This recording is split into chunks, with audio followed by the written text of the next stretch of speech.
trae los ecos de las noticias de los lunes, aquellas dedicadas desde agosto del 2005 a contarnos la actualidad cultural y que os ofrecemos agrupadas mes a mes.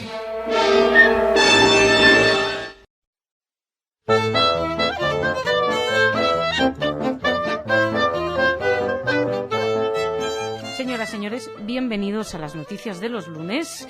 Como en algún que otro programa hemos explicado, nosotros por cuestiones técnicas obligados a grabar las noticias de los lunes los viernes, de manera que no podemos hacer frente a la información actualidad propiamente dicha, de manera que optamos por noticias ligeramente atemporales, más de un corte social o de cuestiones que quedan en el aire. No significa que no queramos hablar de las cosas que están sucediendo, que en estos momentos son especialmente candentes, pero nos parecía importante hacer esta especificación. En este informativo no vamos a hablar de Gaza, vamos a hablar de otras cuestiones, de otras cosas, de otros nombres propios. Vamos a hablar, por ejemplo, de unos incidentes junto al barrio judío de Amberes, una noticia que pudimos leer en el diario Aurora Digital, que por cierto fue atacado por varios hackers, así podíamos leer en su portada la página de Aurora. El caso es que la policía y algunos grupos de manifestantes pro-palestinos se enfrentaron en el centro de la ciudad belga de Amberes después de varios intentos de entrar en el barrio judío, que estaba acordonado por los agentes.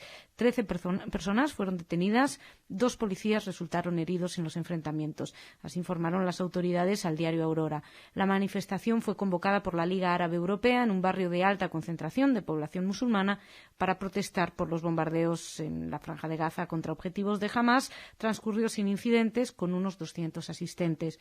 Tras la conclusión de la concentración, varios grupos de incontrolados intentaron penetrar en el barrio judío de la ciudad. La policía acordonó el lugar, impidió la entrada de los grupos de alborotadores, que se retiraron causando destrozos en comercios, automóviles y autobuses y también en tranvías. También arrojaron piedras, papeleras y señales de circulación a los agentes, quienes emplearon material antidisturbios y un helicóptero para disolverlos. Según Aurora, que se hacía eco de una noticia de prensa de EFE, un policía sufrió una fractura en mandíbula, otro una lesión en un pie. Episodios violentos que se calmaron después de la intervención de un imán que llevó a los más exaltados a una mezquita cercana, donde les dirigió la palabra y habló para tranquilizaros. Hay que recordar que en Bruselas más de 5.000 personas se manifestaron de forma pacífica en el centro de la ciudad para exigir ese final de los bombardeos también del embargo contra los palestinos, pero olvidaron, destacaba incluso este diario Aurora, mencionar los cohetes de Hamás. Contra eso no se manifestaban. Más cosas, más noticias. Les vamos a hablar de dos pérdidas. Por un lado, Helen Suzman, una histórica parlamentaria contra el apartheid, una de las voces más críticas contra el gobierno racista en Sudáfrica.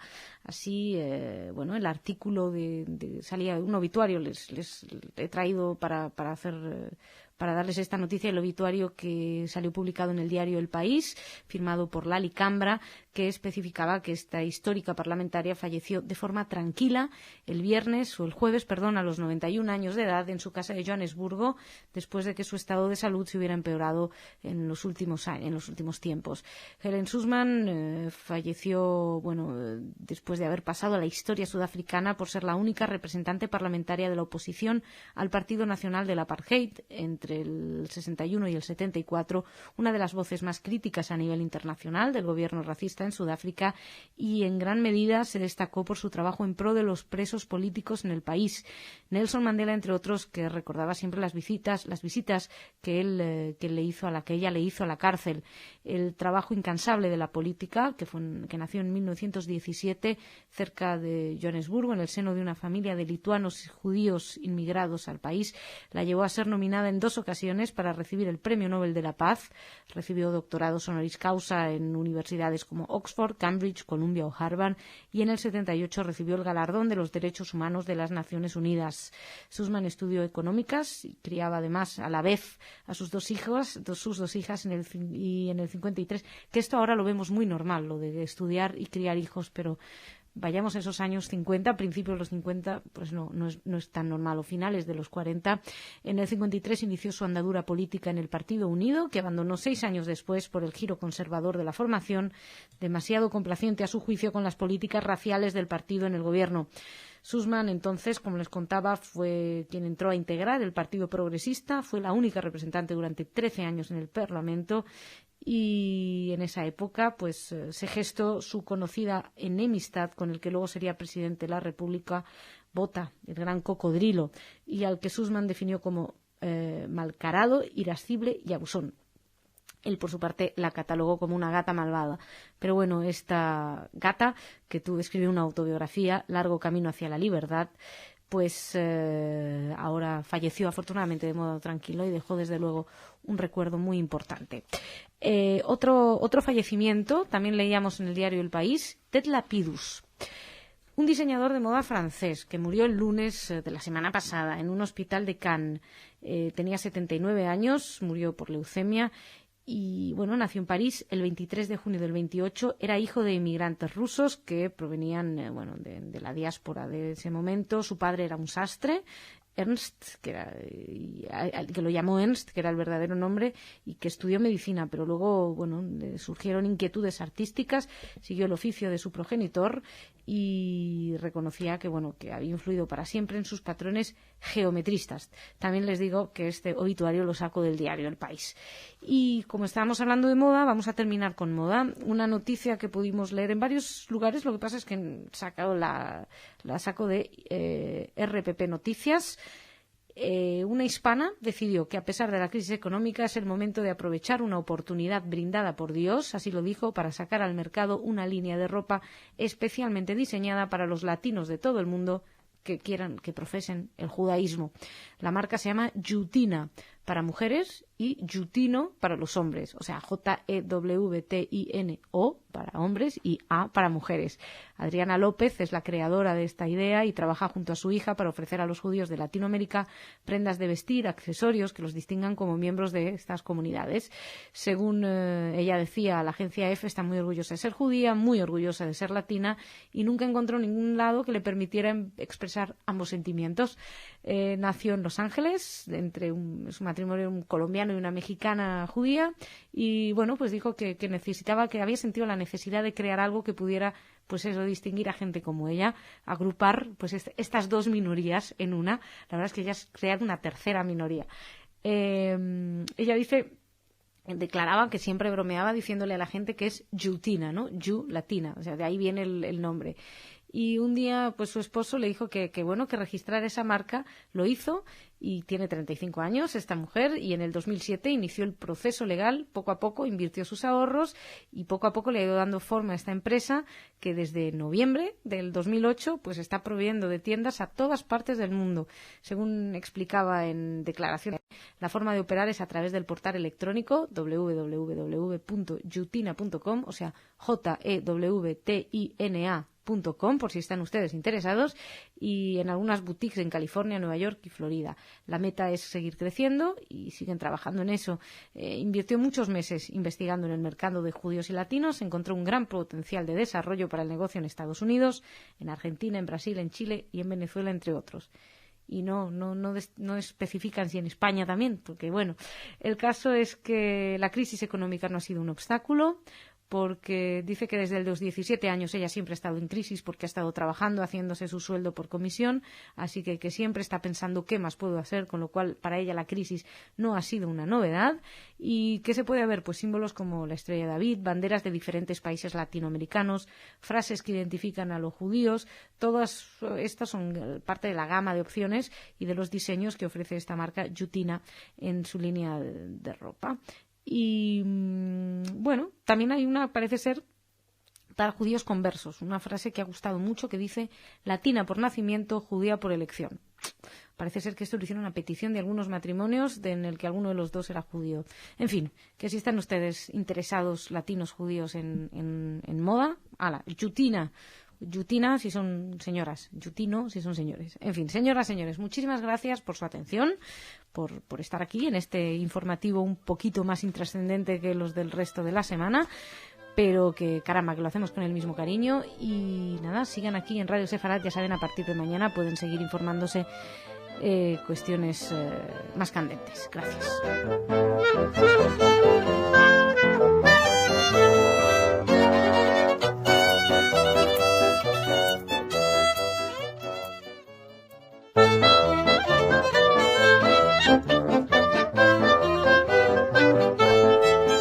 Señoras, señores, bienvenidos a las noticias de los lunes. Antes que nada, informarles que estas noticias las grabamos por cuestiones técnicas el viernes, con lo cual no vamos a hablar aquí de Gaza, no van a escuchar nada respecto a lo que está sucediendo en Oriente Próximo, ya que no podemos adelantarnos tanto a los acontecimientos. Aquí escucharán noticias de otra índole, de otras características, noticias que probablemente a la vista de lo que está sucediendo o lo que ha estado sucediendo nos pueden parecer superficiales, pero noticias que consideramos que también tienen derecho a estar aquí, noticias que nos permiten respirar un poquito, noticias con minúsculas, noticias mucho más intrascendentes, no todas, algunas son importantes, son más de fondo. Por ejemplo, una noticia que nos llega de Israel para traer cosas que no tienen nada que ver con enfrentamiento, les cuento que subió el consumo de alimentos en ese país, así lo expresaba la agencia judía de noticias, que había experimentado un importante aumento durante el 2008, y el relevamiento realizado por el Grupo de Conocimiento Geocartography de la Asociación de Industrias de Alimentos de Israel explicó que las compras cayeron en los mercados al aire libre, en los minimercados y en las tiendas, y donde crecieron fue en las cadenas grandes de supermercados de Israel. Fue un estudio realizado sobre una base de 600 encuestados y reveló que las compras de alimentos absorben el 29,5% del poder adquisitivo de los consultados. Es un dato del que se hizo eco el portal INET, que es el que pertenece al diario Yediot Ahronot, que luego posteriormente transmitió la agencia judía de noticias, y representa un aumento respecto a las encuestas realizadas el año pasado, cuando el consumo se llevaba el 28,3% de los ingresos. Este estudio también demostraba que en los barrios las grandes cadenas de supermercados se imponen, como les decía, con ofertas y subprecios a los pequeños mercados. Eso, por un lado, no es nada distinto, aunque en épocas de crisis, cuando uno ve que el consumo aumenta, pues sorprende. Les decía que son noticias intrascendentes. Estas no es verdad. No son noticias intrascendentes. Escuchen la siguiente, que también la agencia judía de noticias se hacía eco, y es que se ha descubierto por una investigadora israelí un láser focalizado que elimina células cancerígenas. Esto es realmente importante. El láser lo creó la profesora Adela Ben-Yakar y se acerca a la célula viva. La célula viva se calienta y llega a una temperatura tan alta que desaparece. Este proceso ocurre en tiempo récord. Tanto es así que las células que están alrededor no se ven afectadas. Lo publicó el diario Haaretz. La agencia judía de noticias nos lo comunicaban a nosotros en español la semana pasada. Y según decía, en los próximos años esta tecnología podría revolucionar la medicina, permitir además operaciones que hasta el momento son inimaginables. Desde hace varias décadas, los cuchillos láser es lo que se utiliza con cuidado para cortar y extirpar tumores cancerígenos. El problema es que esos cuchillos láser muchas veces no llegan a ciertas zonas y en algunas ocasiones incluso se afectan a células sanas que están cercanas a las enfermas. Esto puede ser muy peligroso cuando se trata de miembros sensibles, como por ejemplo el cerebro. En el cerebro, en las operaciones, tienen zonas que tienen que colorear dentro de los ordenadores para dejar bien claro que en esas zonas no pueden tocar. Bueno, pues la profesora Ben-Yakar, que trabaja para el Technion en Haifa, investiga para la Universidad de Texas en este momento, y desarrolló este nuevo método donde no habrá compromiso ni daño en los lugares no deseados. Ella es nacida en Estambul, emigró a Israel a los 17 años, estudió aeronáutica en el Technion en Haifa y realizó un doctorado en la Universidad de Stanford en Estados Unidos, donde investigó láseres especiales. En el año 2000 terminó su doctorado y decidió que quería continuar con el estudio del láser, pero enfocándolo hacia la medicina, algo más terrenal, dijo ella. En los últimos 4 años, Ben-Yakar focalizó su trabajo en impulsos cortos. Explicó que cuando se envían los impulsos a una célula, cualquiera los electrodos captan la energía inmediatamente sin causar calentamiento a las células de alrededor, y el láser extermina la célula infectada sin despedir calor afuera. Bueno, la verdad, ya por eso les digo, de intrascendente nada. Si estas noticias se ven confirmadas, pues perfecto. Y tampoco es intrascendente un experimento un estudio que pudimos leer la semana pasada en el diario El País. Se hacía eco el periodista Javier Sampedro en las páginas del periódico, y que el titular decía lo siguiente: la base visceral del racismo es resistente a la educación. Destacaba, los neurólogos distinguen con claridad el fenómeno racional de la cuestión del virus ideológico de otro racismo, que es un racismo inconsciente, que es similar a una fobia y producto de la evolución de nuestros ancestros. El racismo que colonizó a la Alemania de Hitler no tiene nada que ver con la biología, salvo por esa cuestión del virus ideológico. Así lo explicaba Javier Sampedro. Kerry Kawakami y un equipo de las universidades norteamericanas de York, Yale y British Columbia presentaron el viernes los resultados en la revista Science. Era un experimento que consistía en preguntar a un grupo de personas blancas, por ejemplo, cómo se sentirían si presenciaran alguna acción racista. Después se sometía a otro grupo distinto, también de blancos, a las mismas situaciones racistas en la vida real, o sea, asimilación con actores. El resultado se deriva de comparar lo que la media de gente dice con lo que la media de gente hace ante la misma situación. Los científicos daban este rodeo estadístico para evitar que los mismos sujetos que responden a la pregunta después tengan que reaccionar ante la misma situación, porque ese experimento no sería nada útil. Entonces, por ejemplo, los investigadores preguntan a un grupo de blancos qué sentirían si otro blanco les dijera: mira qué torpe es ese puto negro. Yo les leo textualmente como viene, discúlpenme las palabrotas. La mayoría, un 83%, asegura que se sentiría muy molesto, que eludiría la compañía del racista. Pero cuando al otro grupo de blancos se les hace presenciar la escena realmente, el 63% elige al racista como compañero para un trabajo. Según los psicólogos, no se trata de un caso de cinismo. La mayor parte de los voluntarios muestra signos convincentes de haber asimilado realmente el resultado de décadas de educación, campañas cívicas, convivencia en las ciudades norteamericanas, pero los autores creen que las opiniones antirracistas que se manifiestan en las pruebas eran sinceras, pero es distinto lo que se vive. La interpretación de Elliot Smith, de la Universidad de Indiana, y de Diane Mackey, de California en Santa Bárbara, se basa en las identidades múltiples. Según explicaba, todos oscilamos entre varias identidades posibles, y son las emociones y no la razón las que delatan la identidad que predomina en cada situación. Por ejemplo, si una mujer se siente feliz por el ascenso de una competidora en la empresa, su identidad de mujer domina sobre la de individuo. De manera que, aunque piensen racionalmente lo contrario, los blancos tienen tendencia a adoptar emocionalmente la identidad de blancos ante una situación racista. Es decir, lo desesperante es que no hay nada que hacer según la educación. Sí, se puede, a lo mejor con mucho tiempo se puede ir trabajando, ¿no?, sobre el inconsciente y sobre tantos siglos de racismo. Y otra cuestión que queríamos traerles aquí es, no una cuestión, esta a lo mejor es un poquito más intrascendente, pero bueno, es importante también, y nos parece una manera buena de terminar estas noticias de los lunes, que es que nos traía también esta noticia la Agencia Judía de Noticias, y destacaba que un 7,7% de los israelíes que sufrieron dolor de cabeza en el transcurso del último año utilizaron este dolor de cabeza, atención, como excusa para evitar mantener relaciones sexuales con sus parejas.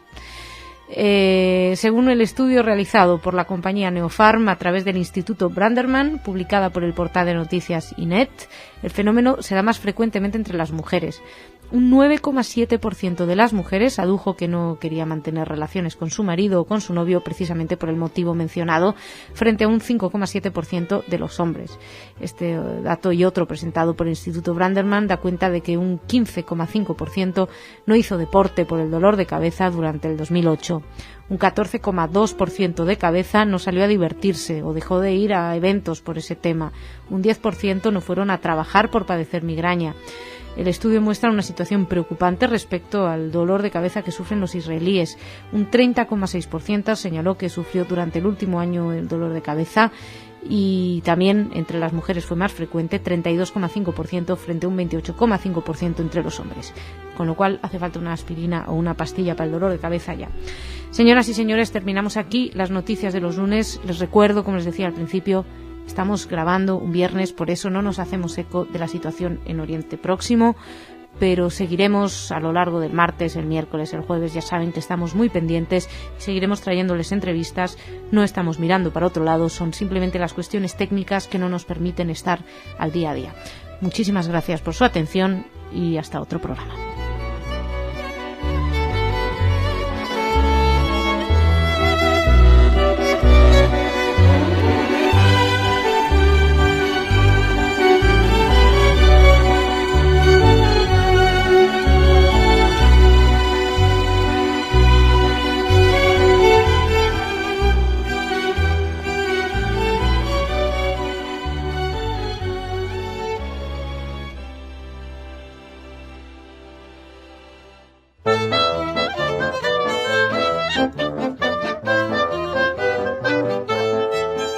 Señoras, señores, bienvenidos a las noticias de los lunes. Antes que nada, una pequeña aclaración por cuestiones técnicas. Nosotros grabamos las noticias de los lunes el viernes, así que todo lo que sucede desde esas fechas hasta ahora nosotros no podemos traérselas aquí, con lo cual solemos optar en las noticias de los lunes por traer noticias un poquito más atemporales de alguna manera, noticias que pueden aguantar una semana o dos incluso.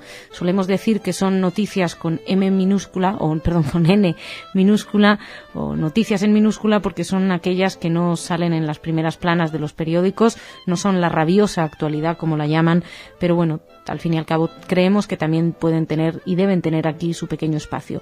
No queríamos hoy, sin embargo, alejarnos demasiado de lo que está sucediendo en Gaza, pero bueno, les traemos algunas noticias que tienen que ver, aunque no son directamente lo que sucede en la franja.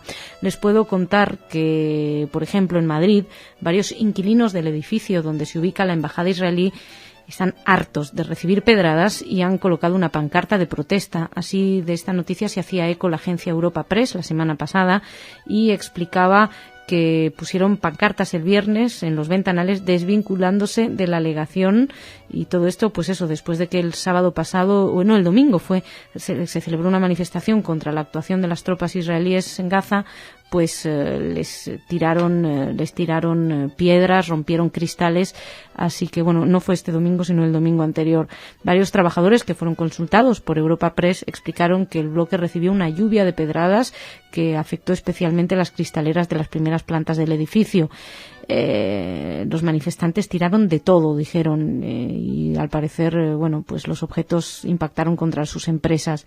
Dicen que están hartos de los ruidos, de las protestas que se sucedieron durante estas semanas, y las que les queda, se quejaron. Así que han decidido por mayoría colocar un gran cartel muy llamativo y donde dice: la embajada de Israel ocupa solo el ático, el resto de propietarios e inquilinos son totalmente ajenos a la misma. Ya ven, incluso gente ajena a la misma se ha visto obligada en este caso también a manifestarse con una pancarta de otra manera. Más cuestiones vinculadas. Un bar de Nueva Zelanda ha prohibido la entrada a israelíes, todo según el conflicto de Gaza. Así lo informaba la agencia judía de noticias. Si esto es cierto, es terrible. En la puerta del pub aparece un cartel en el que se puede leer: los israelíes no son bienvenidos hasta que finalice el bombardeo en la franja. En otro local, el dueño del local se negó a atender a 2 mujeres israelíes, las echó del negocio. Un ciudadano israelí que es residente en Kaikoura vio el cartel en la puerta del bar e informó sobre la situación. Kaikoura es una localidad que está en la costa este de la isla del sur de Nueva Zelanda y al parecer tiene una muy importante actividad turística.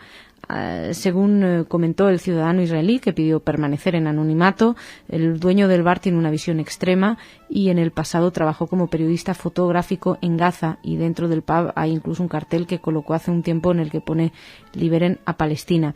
Después dijo que es alarmante que el conflicto en Gaza haya tenido tanto eco en la región y de manera tan parcial.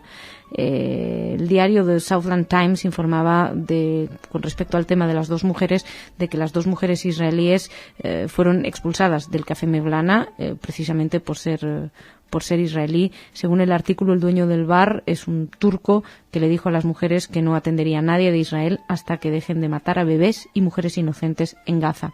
Una de las mujeres, Natalie Benny, expresó que el dueño del café tuvo una conducta antisemita y dijo que habría sido lo mismo que si hubiera puesto un cartel que dijera: no se admiten judíos. Esto por un lado. Otra noticia que también nos traía la agencia judía de noticias es que la policía alemana prohibió las banderas de Israel. Lo hicieron en Duisburg y Düsseldorf, en Westfalia. Prohibieron que personas que apoyan a Israel muestren banderas de ese país. Esto durante una manifestación anti-israelí organizada por un grupo radical islámico, Mili Gorgus. Atrajo a 10.000 personas el sábado en Duisburg y los policías entraron al departamento de un estudiante de 25 años, de su novia, incautaron las banderas israelíes que colgaban del balcón y de la ventana. La multitud lanzó piedras y otros objetos a las banderas, aplaudió después de la confiscación de ellas, así informaba el diario The Jerusalem Post. El estudiante expresó a un medio de comunicación alemán que quería mostrar su solidaridad con la única democracia en la región. Se quejó por la indiferencia social en Alemania con respecto al lanzamiento de misiles de Hamás a Israel. El director del centro Simon Wiesenthal en Jerusalén, Efraim Zurow, se preguntó si puede alguien imaginarse a la policía alemana entrando en una casa privada para quitar unas banderas de Hamás. Este tipo de respuesta, prosigue Efraim Zurow, solo motiva un comportamiento más agresivo y violento por parte de los manifestantes antiisraelíes y envía además el mensaje de que en Alemania judíos y proisraelíes no gozan de toda la protección de la ley. Por su parte, el jefe de policías de Duisburg, Rolf Sebin, explicó en la página web oficial que lamenta profundamente los sentimientos de los ciudadanos judíos heridos por la situación. Según explicaba, la eliminación de las banderas fue la decisión errónea. La situación fue muy acalorada y los oficiales querían evitar daños a los participantes, incluidos los residentes del departamento. Se actuó, dijo el policía, con la mejor de las intenciones en una situación difícil. Así que para evitar males mayores quitaron las banderas israelíes. La verdad es que es terrible lo que se está viviendo en España, pero bueno, en Europa. Pero bueno, ya hablamos de ello todas las semanas, así que seguimos con las noticias de un corte distinto y vamos a cambiar completamente de estilo de noticia y les cuento que la Fundación del Español Urgente ha explicado que hebreo no es sinónimo de israelí. Dice que funcionan de manera similar en sentido histórico y religioso, pero no para designar a los habitantes del moderno Estado de Israel. Esta Fundación del Español Urgente, que es Fondeu BBVA, recuerda que los términos hebreo, judío e israelita no deben emplearse como sinónimos de israelí. Funcionan como sinónimos en su sentido histórico, o sea, relativo al antiguo pueblo de Israel, y en su sentido religioso, o sea, referido a aquellas personas que profesen la religión judía y a todo aquello propio de los judíos, es decir, hebreo, judío e israelita. Israelí, sin embargo, designa a aquella persona que vive en el moderno Estado de Israel. Los israelíes pueden profesar cualquier religión y no necesariamente la judía. También dice que el término israelí es el correcto para referirse a cualquier institución política u organización de dicho Estado. Por eso, dicen, la Fundación Fondeu señala que no son correctas frases como el ejército hebreo continúa bla bla bla bla bla o el ejército hebreo ta ta ta ta ta, o que lo que hay que decir es el ejército israelí continúa o el ejército israelí respetó bla bla bla. Esta fundación trabaja con el asesoramiento de la Real Academia Española y recomienda que se observe bien la diferencia entre estos términos. La fundación, su principal objetivo es el buen uso del español en los medios de comunicación. Está promovida por la agencia EFE, por el BBVA, con la colaboración de instituciones o empresas como el Instituto Cervantes, Radio Nacional de España, Televisión Española, CNN Atlanta o el diario El Tiempo de Bogotá. Pues podrían aplicárselo, porque la verdad yo he escuchado el ejército hebreo en Radio Nacional de España, en Televisión Española, iba a decir en CNN Atlanta en español, no, porque no lo he oído, pero vamos, no me extrañaría. Y nosotros llevamos exigiendo esta distinción desde hace muchísimo tiempo, pero bueno, parece que llegan ahora tarde. El presidente de la fundación, de Fundeu, es el director de la Real Academia Española, que es Víctor García de la Concha. Y señoras, señores, vamos a terminar aquí estas noticias de los lunes. Les aprovecho para agradecerles nuevamente la atención, la fidelidad con que están siguiendo en esta ocasión las noticias en estos momentos difíciles con nosotros y diciéndoles que estamos dispuestos a escuchar cualquier recomendación, cualquier sugerencia, cualquier propuesta, incluso si quieren proponernos algún tipo de invitados o de entrevistas, díganos si quieren escuchar a alguien en concreto. Nosotros estaremos encantados de poder acercarles a estas personas, a ustedes. Incluso mándennos las preguntas que quieren que les hagamos. Les insisto, muchísimas gracias, que tengan una buena semana y que las noticias que vuelven mañana en su corte habitual sean mejores.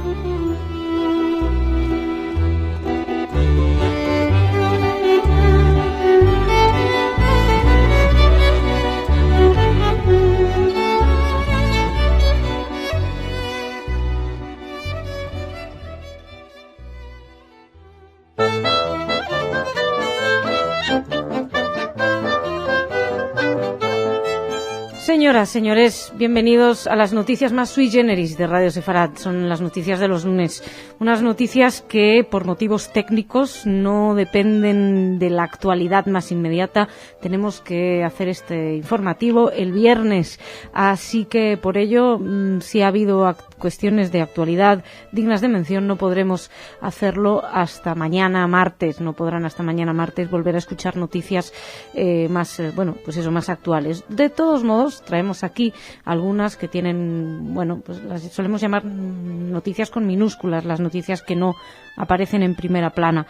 Pero queremos hoy vamos a hacer alguna mención a lo que sucedió en Gaza durante estas semanas, y les cuento que, según la agencia judía de noticias, el embajador de Israel en España, Rafael Schutz, comunicó que está profundamente preocupado por la comunidad judía y por su seguridad en Barcelona y en Cataluña. El gobierno de Cataluña, recordarán que suspendió la ceremonia de conmemoración del Día del Holocausto previsto para mañana, para el 27 de enero, a modo de protesta por el operativo militar llevado a cabo por Israel en Gaza. Después de que se supiera que el gobierno había tomado esta decisión, el embajador de Israel en España envió una carta al presidente de la Generalitat de Cataluña, donde expresó su preocupación por la tendencia, leo textualmente, antisemita que se vive en la región. Le pidió que el gobierno de la zona condenara de manera clara, contundente e inequívoca esos actos violentos, que garantice además la seguridad de las comunidades judías de Cataluña, que adopte medidas contra las tendencias totalitarias. Y, por cierto, hablan aquí de agresiones. Hay que recordar que las sinagogas de Barcelona, el centro Chabad Lubavitch, fue vandalizado en una de las noches.